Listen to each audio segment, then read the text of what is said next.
بسم اللہ الرحمن الرحیم۔ السلام علیکم۔ وادیوں میں صبح کی اذان کی کئی مقدس آوازیں گونج رہی تھیں۔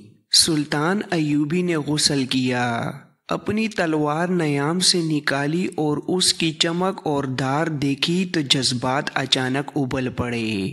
اس نے تلوار دونوں ہاتھوں پر رکھی، قبلہ رو ہو کر ہاتھ اٹھائے اور آنکھیں بند کر کے اللہ کو پکارا، یا رب العالمین، تیری خوشنودی اس میں ہے کہ مجھے شکست ہو تو میں اس ذلت کے لیے تیار ہوں، اور اگر فتح ہوئی تو تیری ذات باری کا شکر ادا کروں گا۔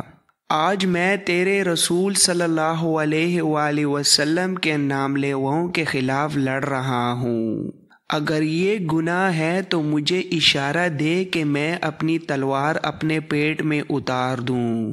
میں ان بچیوں کی روح کی پکار پر آیا ہوں جن کی عصمتیں صرف اس لیے لٹ گئی ہیں کہ وہ تیرے رسول صلی اللہ علیہ وآلہ وسلم کی امت کی تھیں۔ مجھے تیرے وہ بے بس بندے پکار رہے ہیں جو مسلمان ہونے کی وجہ سے کفار کے ظلم و تشدد کا نشانہ بنے ہوئے ہیں۔ میں تیرے عظیم مذہب کی عظمت اور عصمت کی حفاظت کے لیے صحراؤں، جنگلوں اور پہاڑوں میں بھٹکتا پھر رہا ہوں۔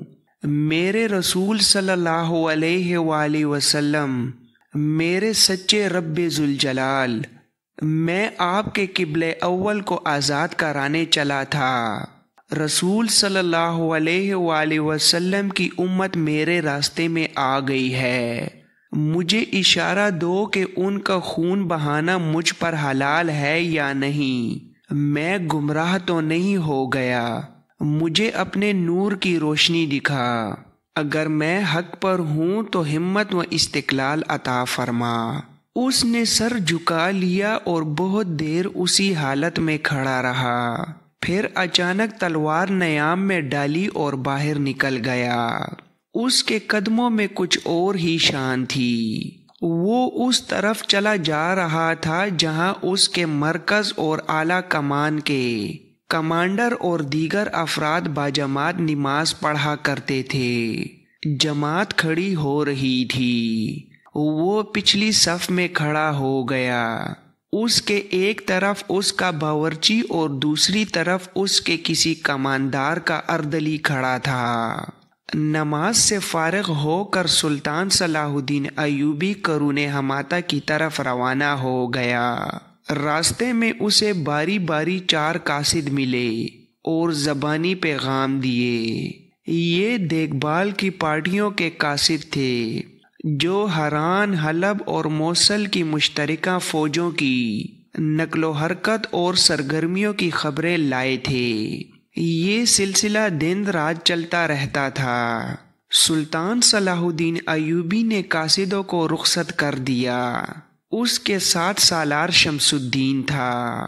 اس کے 22 سالار شاد بخت کو اس نے کسی اور طرف متعین کر دیا تھا۔ شمس الدین نے پوچھا، دشمن کے متعلق جو خبریں مل رہی ہیں ان کے متعلق آپ کا کیا خیال ہے؟ کیا ہم اتنی تھوڑی فوج سے اتنے بڑے لشکر کا مقابلہ کر سکیں گے؟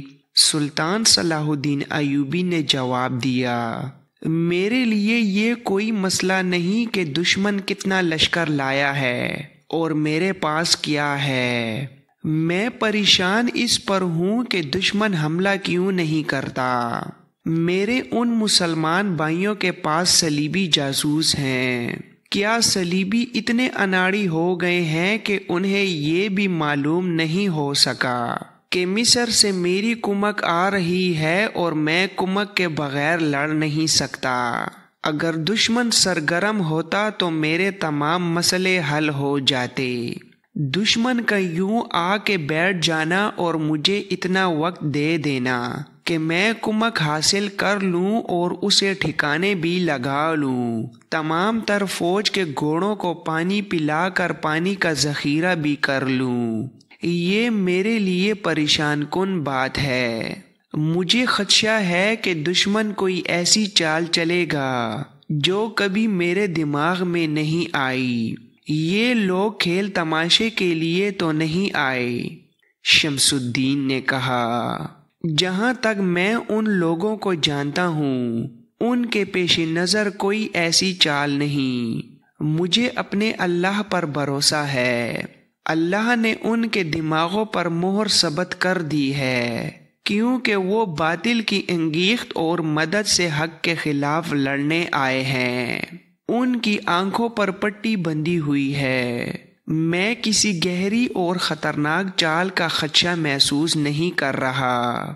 صلاح الدین ایوبی نے کہا، شمس بھائی، مجھے بھی اللہ پر ہی بھروسہ ہے، لیکن میں جذبات اور فلسفے کی بجائے حقیقت کو دیکھا کرتا ہوں۔ حق پر باطل نے بھی کئی بار فتح پائی ہے، کیونکہ حق والے اللہ کے بھروسے ہاتھ پر ہاتھ دھر کے بیٹھ گئے تھے۔ حق خون اور جان کی قربانی مانگتا ہے۔ اگر ہم یہ قربانی دینے کے لیے تیار ہیں تو حق کی فتح ہوگی۔ باطل میں جو قوت ہے اس کا مقابلہ ہمیں میدان میں کرنا ہے۔ ہمیں حقائق پر نظر رکھنی ہے، اپنی پوری صلاحیتیں اور جسم کی تمام تر طاقت استعمال کرنی ہے۔ اس کے بعد کے نتائج اللہ پر چھوڑ دو۔ اپنے آپ کو خوش فہمیوں میں مبتلا نہ کرو۔ وہ گھوڑے سے اترا۔ سالار شمس الدین، دو اور مشیر اور محافظ جو اس کے ساتھ تھے وہ بھی گھوڑوں سے اترے۔ سلطان صلاح الدین ایوبی شمس الدین اور دونوں مشیروں کو ایک بلند چٹان پر لے گیا۔ ان کے سامنے چٹانوں میں گھرا ہوا وسیع میدان تھا، جو سینگوں کی شکل کی چٹانوں سے آگے تک پھیلا ہوا تھا۔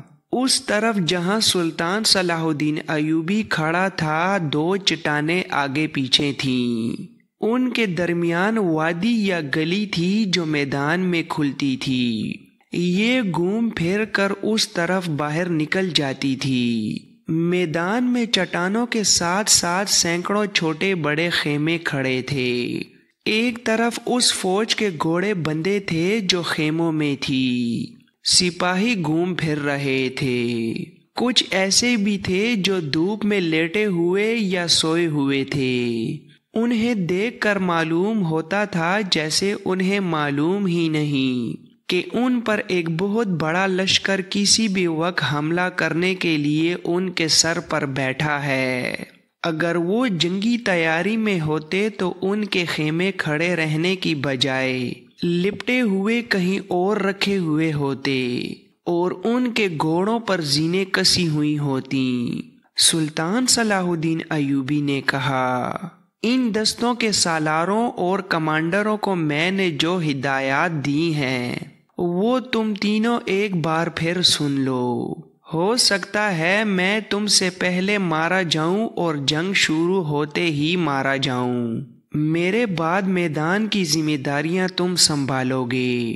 میں نے انہیں بتایا ہے کہ خیمے لگے رہنے دو، گھوڑے زینوں کے بغیر بندھے رہنے دو، فراغت کی حالت میں گھومو پھرو اور ادھر ادھر بیٹھے اور لیٹے رہو، لیکن خیموں میں اپنے ہتھیار اور گھوڑوں کی زینے تیار رکھو۔ دشمن کے جاسوس تمہیں دیکھ رہے ہیں، انہیں یہ تاثر دو کہ تمہیں دشمن کی کچھ خبر نہیں۔ جب دشمن کا لشکر آئے تو گھبراہٹ کا مظاہرہ کرو، ہتھیار اٹھا لو، خیمے پھر بھی کھڑے رہنے دینا، آگے بڑھ کر مقابلہ نہ کرنا۔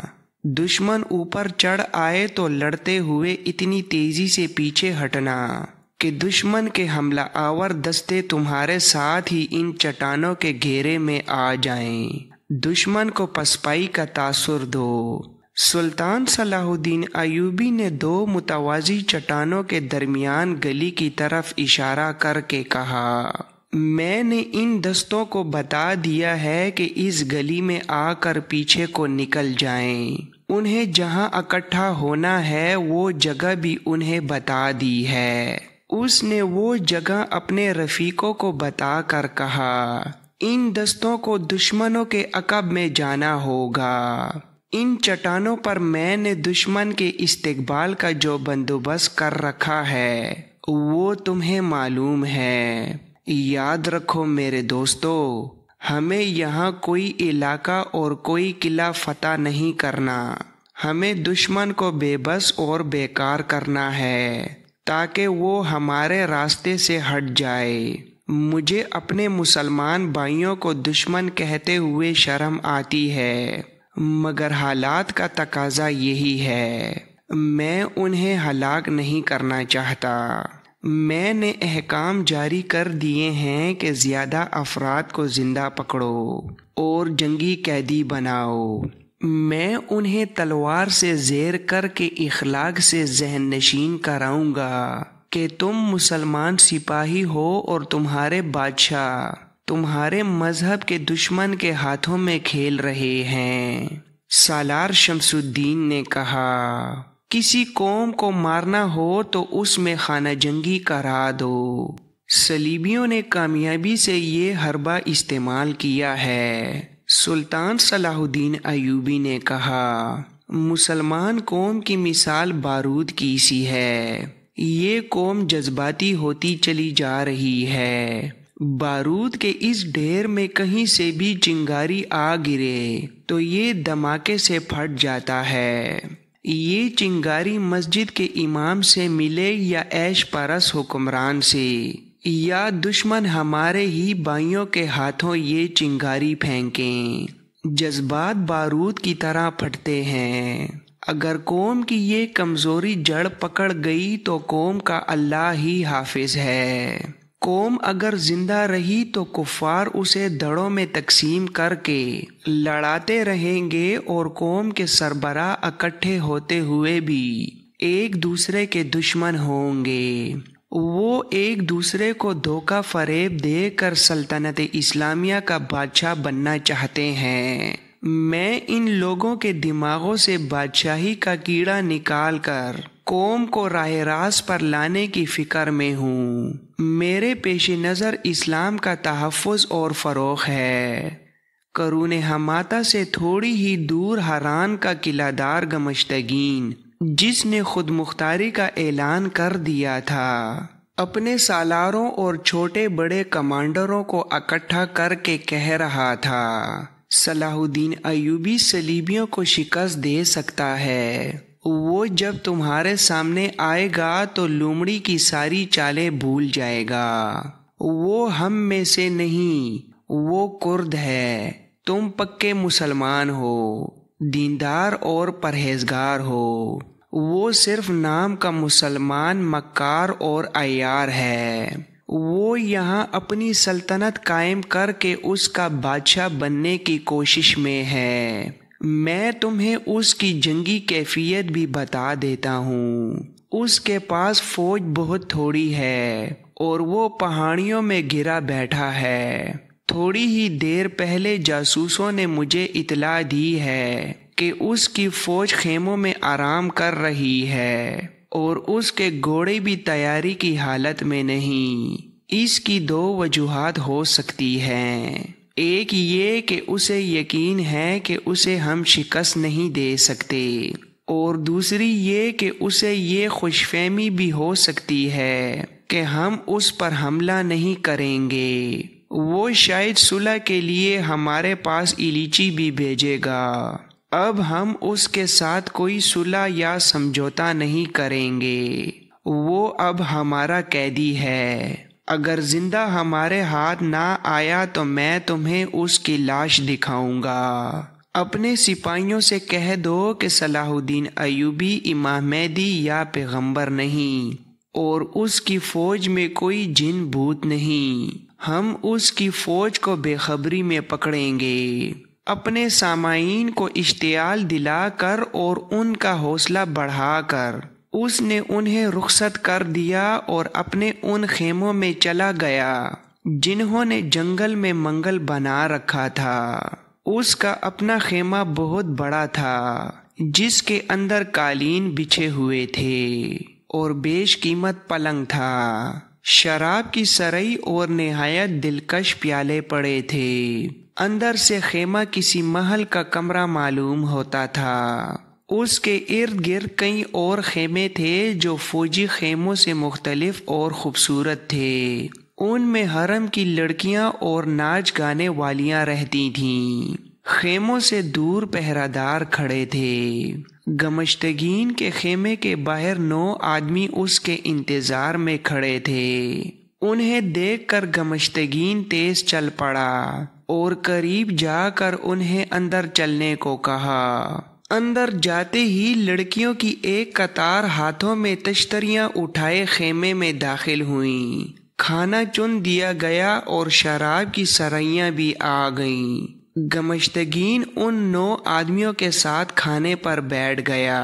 یہ 9 آدمی کھانے پر ٹوٹ پڑے۔ انہوں نے بھنے ہوئے گوشت کے بڑے بڑے ٹکڑے ہاتھوں میں لے کر مردار خور درندوں کی طرح کھانا شروع کر دیا۔ ساتھ ساتھ وہ شراب پانی کی طرح پی رہے تھے۔ ان کی آنکھیں لال سرخ تھیں جن سے وہ وحشی اور خونخوار لگتے تھے۔ 3-4 خوبصورت لڑکیاں ان کے پیالے شراب سے بھرتی جا رہی تھیں اور یہ وحشی کبھی کسی لڑکی کے بکھرے ہوئے بالوں پر ہاتھ پھیرتے، کبھی ان کے عریاں بازوؤں کو پکڑ کر ان پر اپنے گال رگڑتے۔ کھانا اور چھیڑخانی چلتی رہی۔ گمشتگین ان کی حرکتیں اور کھانے کا انداز دیکھ کر مسکراتا رہا، مگر اس کی مسکراہٹ بتاتی تھی کہ وہ زبردستی مسکرا رہا ہے اور اسے یہ لوگ بالکل پسند نہیں۔ کھانے پینے سے فارغ ہو کر گمشتگین نے لڑکیوں کو باہر بھیج دیا اور ان 9 آدمیوں کے ساتھ کچھ دیر گپ شپ لگا کر کہا، اب وقت آ گیا ہے کہ میں تمہیں صلاح الدین کی طرف رخصت کروں۔ اس بار وار خالی نہیں جانا چاہیے۔ ایک آدمی نے کہا، اگر آپ ہمیں روک نہ لیتے تو اب تک آپ یہ خوشخبری سن چکے ہوتے کہ سلطان صلاح الدین ایوبی قتل ہو گیا ہے اور قاتل معلوم نہیں کون تھے۔ یہ اہل تشیع حسن بن صبا کے وہی 9 فدائی تھے جنہیں ان کے مرید شیخ سنان نے تریپولی سے سلطان صلاح الدین ایوبی کے قتل کے لیے بھیجا تھا۔ یہ مختلف افراد تھے جو بظاہر انسان تھے لیکن خصلت کے درندے تھے۔ انہوں نے اپنے اپنے دائیں ہاتھ کی درمیانی انگلی سے خون کے 10 قطرے نکال کر مقدس پیالے میں گرائے، ان پر شراب اور حشیش ڈالی اور تینوں چیزیں ملا کر ہر ایک نے ایک گھونٹ پیا اور اپنے مخصوص الفاظ میں حلف اٹھایا تھا کہ وہ سلطان صلاح الدین ایوبی کو قتل کریں گے یا زندہ نہیں رہیں گے۔ شیخ سنان نے انہیں تاریک الدنیا صوفیوں کے لباس میں، ہاتھوں میں تسبیح اور گلے میں قرآن لٹکا کر اس ہدایت کے ساتھ روانہ کیا تھا کہ وہ سلطان صلاح الدین ایوبی تک رسائی حاصل کریں اور اس کے سامنے یہ مسئلہ رکھیں کہ مسلمان کے خلاف نہیں لڑنا چاہیے اور وہ ثالث بن کر آپس میں ٹکرانے والے مسلمان امراء کا صلح نامہ کرائیں گے۔ اس طرح تنہائی میں سلطان صلاح الدین ایوبی کو قتل کر دیں گے۔ شیخ سنان نے طریقہ اچھا سوچا تھا۔ سلطان صلاح الدین ایوبی مذہبی پیشواؤں کو احترام سے اپنے پاس بٹھانے اور ان کی بات توجہ سے سننے کا عادی تھا۔ اس کی دوسری کمزوری یہ تھی کہ وہ چاہتا ہی یہی تھا کہ کوئی درمیان میں آ کر مخالفین کے ساتھ اس کا سمجھوتا کرا دے تاکہ مسلمان کے ہاتھوں قتل نہ ہوں، ورنہ صلیبیوں کو جنگی تیاریوں کا اور حملہ کر کے بہت بڑی کامیابی حاصل کرنے کا موقع مل جائے گا۔ اس نے حلب وغیرہ میں اپنے ایلیچی بھیجے بھی تھے جو توہین-آمیز جواب لائے تھے۔ اب 9 صوفی منچ چغوں میں خنجر اور تلواریں چھپائے اس کی خواہش پوری کرنے کا دھوکہ لے کر آ رہے تھے۔ وہ اسے آسانی سے قتل کر سکتے تھے۔ تریپولی سے وہ روانہ ہوئے اور حران پہنچے تھے۔ گمشتگین کو اس کے صلیبی مشیروں نے بتایا تھا کہ یہ سلطان صلاح الدین ایوبی کو قتل کرنے جا رہے ہیں۔ اس نے ان سے قتل کا طریقہ سنا تو اسے مسترد کر کے انہیں اپنے پاس شاہی مہمانوں کی حیثیت سے روک لیا اور صلیبی مشیروں سے کہا تھا کہ وہ سلطان صلاح الدین ایوبی پر حملہ کرنے جا رہا ہے، ان 9 فدائیوں کو اپنے ساتھ لے جائے گا اور موزوں موقع پر اور کسی بہتر طریقے سے سلطان صلاح الدین ایوبی کو قتل کرائے گا۔ چنانچہ وہ انہیں اپنے ساتھ محاذ پر لے آیا تھا۔ اس نے میدان جنگ میں ان کے لیے موقع پیدا کر لیا اور ان کا بہروپ بھی تیار کر لیا تھا۔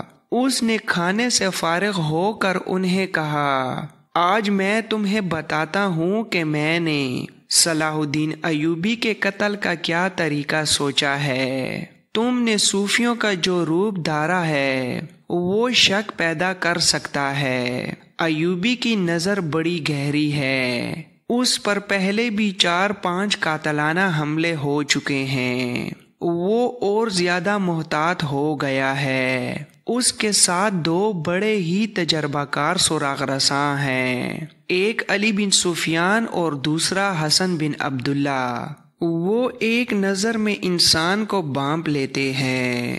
ہمارے جاسوسوں کی اطلاع کے مطابق اس وقت حسن بن عبداللہ اس کے ساتھ ہے اور علی بن سفیان قاہرہ میں ہے۔